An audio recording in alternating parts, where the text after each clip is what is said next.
سلام، امیدوارم که حالتون خوب باشه. قبلا راجع به خوابگاه، امنیت شهر، چه نوع خوابگاه‌هایی هست با هم حرف زدیم. اگه هنوز خونه پیدا نکردید، اتاق کروس رو نتونستید بگیرید یا از استوداپارت هم چیزی پیدا نکردید، یه سری خوابگاه دیگه هست که میتونید اینجاها رو بگردید. لبونکوان هم هست، سایت لبونکوان. ولی خب مواظب باشید، شما مستقیما با یک فرد حرف میزنید، احتمال کلاهبرداری زیاده توی لبونکوان. اگه قیمت خونه خیلی کمتر از عکسی بود که از ارزشش بود، قطعا کلاهبرداریه. اگه فرد توی فرانسه است و بلد نیست انگلیسی، بلد نیست فرانسوی حرف بزنه، قطعا کلاهبرداریه. اگه از شما میخواد که اجاره 1 سال رو پیش پرداخت کنید و اونم قطعا کلاهبرداریه.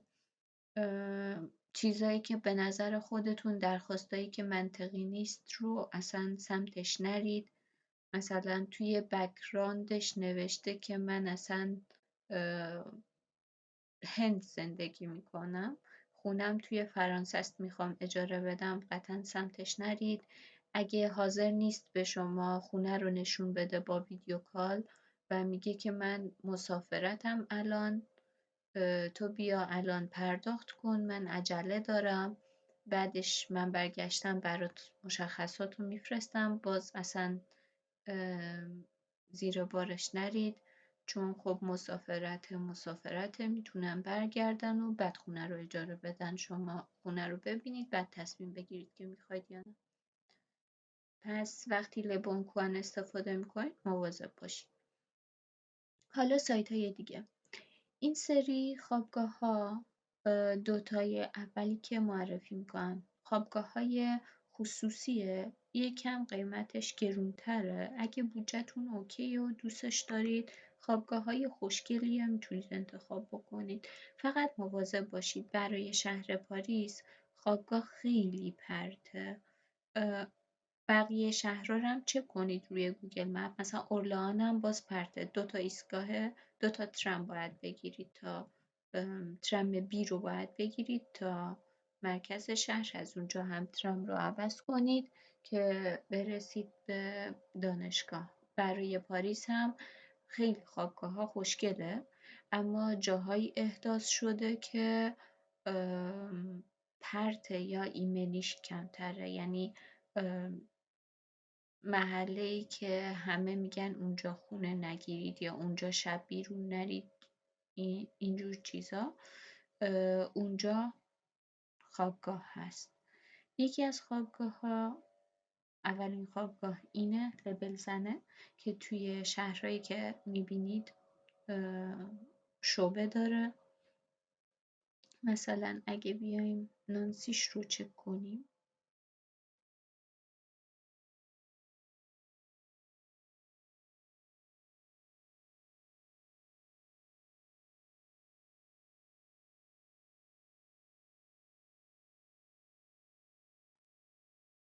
یکم کلا سایت لبلزنه کنده و باید صبور باشید. معمولا ازتون گارانتمی میخواد، هزینه تشکیل پرونده داره که گارانتمی با توجه به ارزش گارانتیه، با توجه به ارزش و اجاره‌ای که شما پرداخت میکنید. مثلا برای 700 یورو اجاره، 300 یورو باید برای 1 سال پرداخت کنید. میتونید از این سایت درخواست بدید. یه دونه فقه دوسی است که برای اولین باری که درخواست میدید هزینه بررسی پرونده‌تونه که فکر کنم برای این سایت 200 باشه. ببینید زده اپختیق دو، یعنی از 499 یورو شروع میشه برای هزینه ماهانش، ولی چیزای دیگر هم باید چک کنید. مثلا این استودیوشه که سرویس بهداشتی، حمام، توالت و تخت، میز، یه آشپزخونه کوچولو بر خودتون داره که معمولا بیشتر خوابگاهاش مایکروفرم دارن. اگه براتون مهمه اینجا چیزایی که باید بهش توجه کنید، این 499 هست ولی هزینه بررسی پروندهش 200، پول آب گرم، شوفاژ و هزینه ماهانه الکتریسیته رو هم باید جدا پرداخت کنید، یعنی بیشتر میشه و اینو هم توجه داشته باشید که هزینه الکتریسیته هم کم نیست و ماهای سرد بیشتر مصرف میشه قطعا. پس حتما روی گوگل مپ سرچ کنید که بچه‌ها شکایت داشتن توی قسمت نظرات یا مشکلی پیش اومده یا نه. بعد اگه جایی رو پیدا نکردید و قیافه اتاقا خیلی خوبه، اگه لوکیشنش مناسب بود میتونید انتخابش کنید. این یکی از آپشن ها. بعدی سایت نیکستی استودا هست که بازم اینم مثل قبلی خوابگاه خصوصیه و همه معمولا دانشجوان.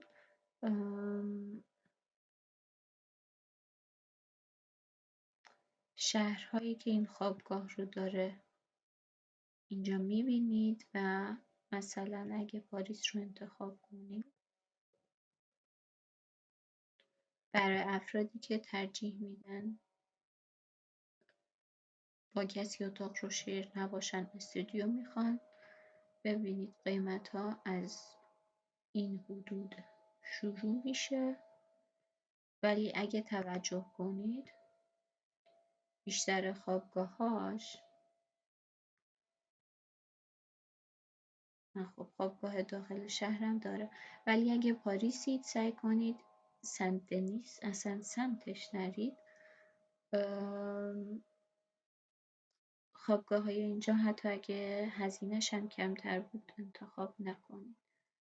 این در این رنج قیمت هست و حتما روی گوگل اسم خوابگاه رو همونطور که گفتم سرچ کنید، نظرات رو بخونید، ببینید که شرایطش مهمه که مناسبه یا نه. حالت دیگه ای که میتونید و چیزی رو که میخواید انتخاب میکنید، مثلا اینجا نوشته چند متره، شرایط اینجا همش نوشته شده و معمولا اینجا نوشته که اتاق دارن و شما میتونید رزرو کنید، ولی وقتی که پروندهتون رو میفرستید تماس میگیرن و میگن اتاقی نیست. مواظب باشید اگه تماس میگیرید، خودتون هم تماس میگیرید، سیم کارتی داشته باشید که فاکتورش ماهانه باشه، چون که هزینه تماس هم باید پرداخت بشه. ایمیل هم میتونید بدید، البته جواب گرفتن تقریبا ممکن نیست از راه ایمیل. حالت بعدی اگه میخواید کولوکاسیون باشه، میتونید کولوکاسیون ها رو از دوداپارت یا سپوتاهوم پیدا کنید. اصلا هزینه اسپاتامون مناسب نیست، ولی خب اگه چیزی پیدا نکردید میتونه به عنوان یه آپشن در نظر گرفته بشه برای بررسی. همونطور که میبینید قیمت خونه به این صورته و اینجا حتما میتونید مقدار اجاره‌ای که مد نظرتون هست رو فیلترها رو انجام بدید و اگه فقط استودیو میخواید استودیوها رو انتخاب کنید. چیزی که باید بهش توجه کنید زیر شیربونیه. مواظب باشید این سری خونه ها که اینجوری میبینید کجه، اتاق زیر شیربونیه، برای تابستون بی نهایت گرمه و همونطور که میدونید سیستم سرمایشی توی فرانسه نیست و خودتون باید برقم هزینه برق رو هم شارژ برق رو هم پرداخت کنید یک مقدار بیشتر میشه از هزینه اجاره‌ای که اینجا نوشته و چون گرمتره بیشتر به الکتریسیته نیاز دارید برای خنک کردنش. برای زمستون به شدت سرده پس پرت انرژیتون بیشتر میشه تو این سری خونه ها و همینطور این سری خونه ها که باید برید بالا بخوابید اگه ترس از فضای بسته دارید و براتون مهمه که سرتون به سقف نخوره اینم آپشن خوبی برای انتخاب نیست. مثلا اگه این رو براتون اوکیه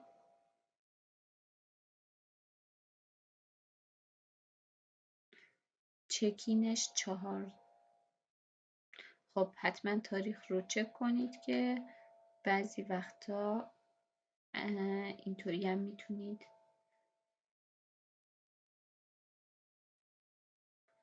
اوکی این چیز نیست. تاریخ رو چک کنید که به اون تایمی که شما میرسید بخوره زمانش و چک کنید اگه مثلا چک کنید که طبقه چندمه اگه طبقه 12 و آسانسور ندارید موقع سخت میشه. این آسانسور داره ولی همینطور که میبینید سیستم سرمایشی وجود نداره تلویزیون هم نداره و چیز دیگه ای که شاید براتون مهم باشه پرت انرژی خونه است اینجا نیست و این سری خونه ها نیست.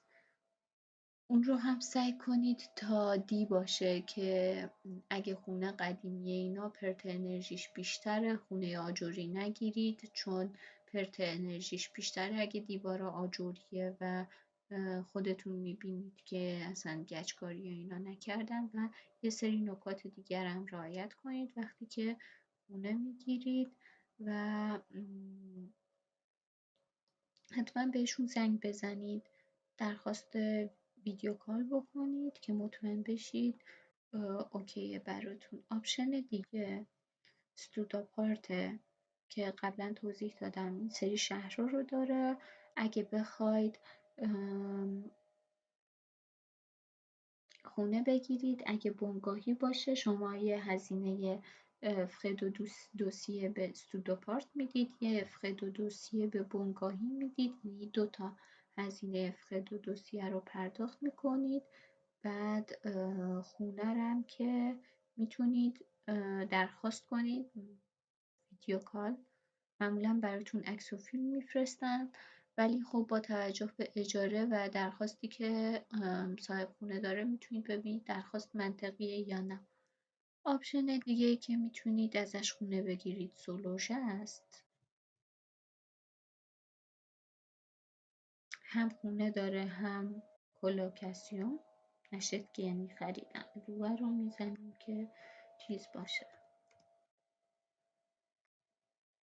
بودجه‌تون رو میزنید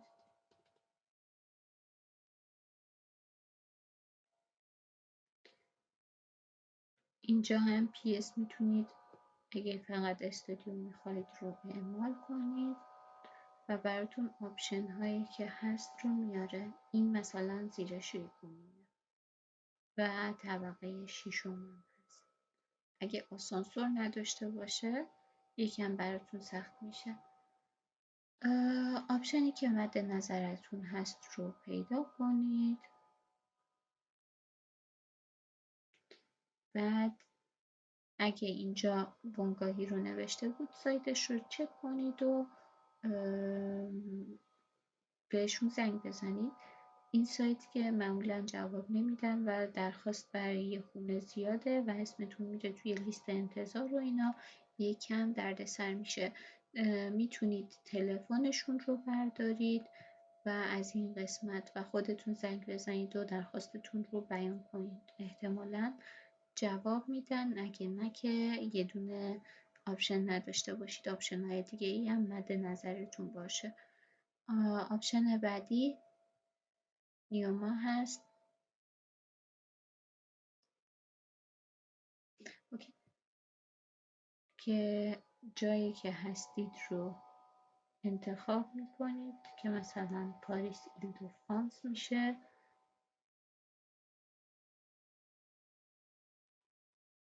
تاریخی که میرسید، مثلا اگه برای ماه سپتامبر میرسید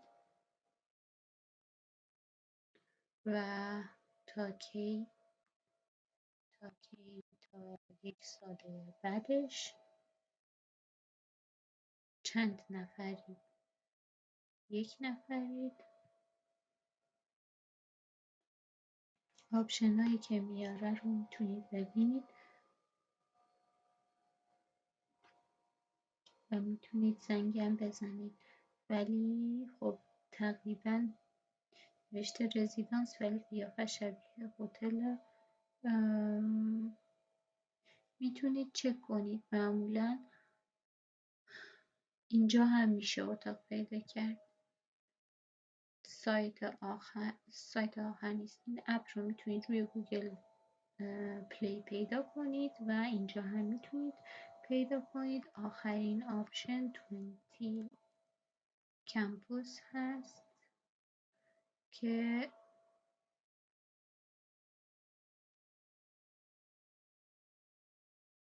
اینجا هم همونطور که میبینید یه سری خوابگاه دیگه هست که شما میتونید سرچ رو بزنید،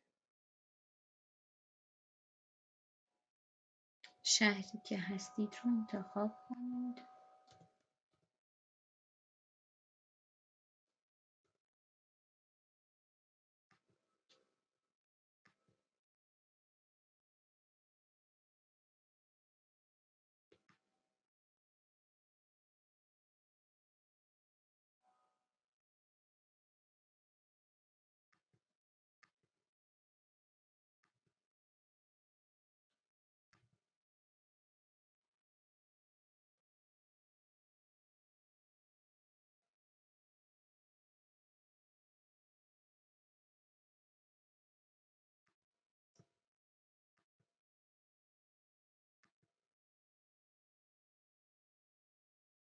بعد اینکه روی گوگل مپ چک کردید که اوکی یا نه اینجا و انتخاب کردید که چه شکلی باید باشه، اینجا میتونید ببینید که این پارکینگه که لازم ندارید، استودیو دارن و ت2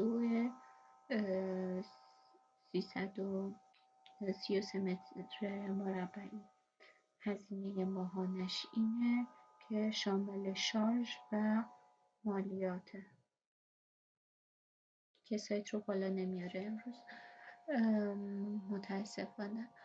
و خودتون میتونید چک کنید برای شهر خودتون و خب امیدوارم بعد با این سایت ها بتونید که خونه‌ای که مد نظرتونه رو پیدا کنید.